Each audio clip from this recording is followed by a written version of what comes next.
CM కుర్చీ మరో 10 ఏళ్లు కొడంగల్కే ఉంటుందన్నారు సీఎం రేవంత్ రెడ్డి.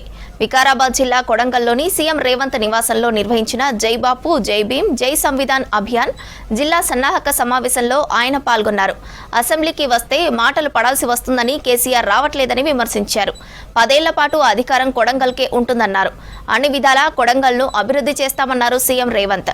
ప్రజలు కనిపించని దేవుడిలా ఆరాధిస్తున్న అంబేద్కర్ను కేంద్ర హోంశాఖ మంత్రి అమిత్ షా అవమానించేలా మాట్లాడారని మండిపడ్డారు సీఎం.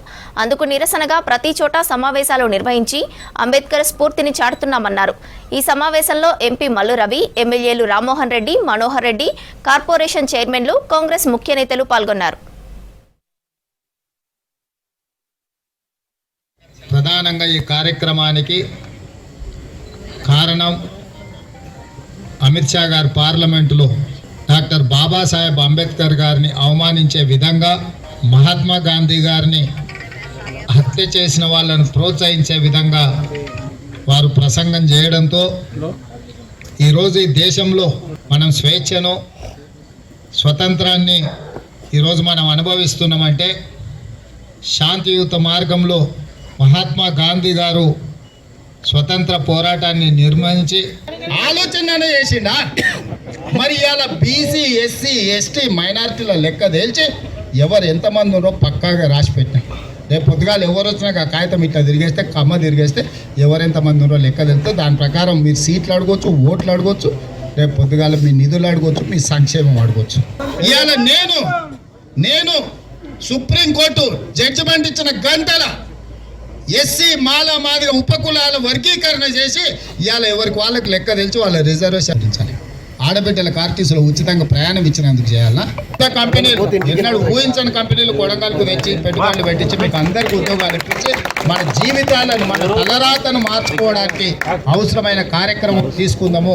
మన తలరాతలు మారే సందర్భంలో వాడు వీడు నక్షత్రకుడు జమ ఎవడన్నా అట్లా ఇట్లా చేయాలని ప్రయత్నం చేస్తే మాత్రం దాటిని క్షమించకండి. ఏదునో ఏముంది, ఏం ప్రభుత్వాల పైసలకు తక్కువనే ఇచ్చడానికి నేనా ఉత్తప్పుడే ఇచ్చినా కదా నేను ₹1,00,000. ఇప్పుడు ప్రభుత్వం నుంచి ఇవ్వడానికి ఏం ప్రాబ్లం ఉన్నది? నేను మండల నాయకులకు కూడా చెప్తున్నా, ఈసారి అసెంబ్లీలో ప్రతిరోజు ఒక మండలం వాళ్ళని, మండలానికి 2 బస్సులు పెట్టి 50 మంది 100 మందిని అడిగిరేరి అసెంబ్లీ చూపిరి, అన్నం దింపేరి, మన కథాడు ఎట్లా నడుస్తుందో అందరికి చూపిరి. రోజుకో మండలంలో రాండి అక్కడికి. మనకి అసెంబ్లీ ఎవరైనా కొడంగల్లో కనిపిస్తే చేయకు నమస్కారం పెట్టాలి.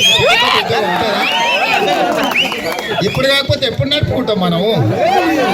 ఇప్పుడు నడుపుకోవాలి కదా. కొడంగల్ కార్యకర్త అయినా ఎవరైనా చేతులు ఎత్తి నమస్కారం పెట్టాల్సిందే సార్కు దగ్గర వాళ్ళని, లేకపోతే వాళ్ళు ఉద్యోగం పెట్టుకుంటుందా? అందుకే మీరందరూ ధైర్యంగా ఉండండి. చిన్న ఇక్కడ షోలు అక్కడిక్కడ ఏకరి అప్పుడప్పుడు షోలు అక్కడిక్కడ అయితే పాడైతే ఒకసారి పాడు చేసుకున్నాం. దేవుడు మన పక్క నుండి అది మంచిగా జరిగింది. ఈ 10 ఏళ్ళు మాత్రం మనం అప్రమత్తంగా ఉండాలి, మంచిగా చేసుకోవాలి. 10 ఏళ్ళ ఈ ప్రాజెక్టులు అన్నీ పూర్తి చేసి ఎవరైనా రేపు స్థానిక సంస్థలలో కూడా సరిగ్గా వ్యవహారం చేయాలి. గ్రామాలలో ఒకరికి ఎంపీటీసీ వస్తుంది, ఒకరికి సర్పంచ్ వస్తుంది. ఏది కాకపోతే ఆ మంచి చెడ్డకి నేను ఉంటా.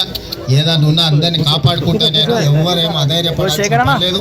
ముఖ్యంగా పిల్లల చదువులు, చదువుకున్న వాళ్ళ ఉద్యోగాల మీద దృష్టి పెట్టు.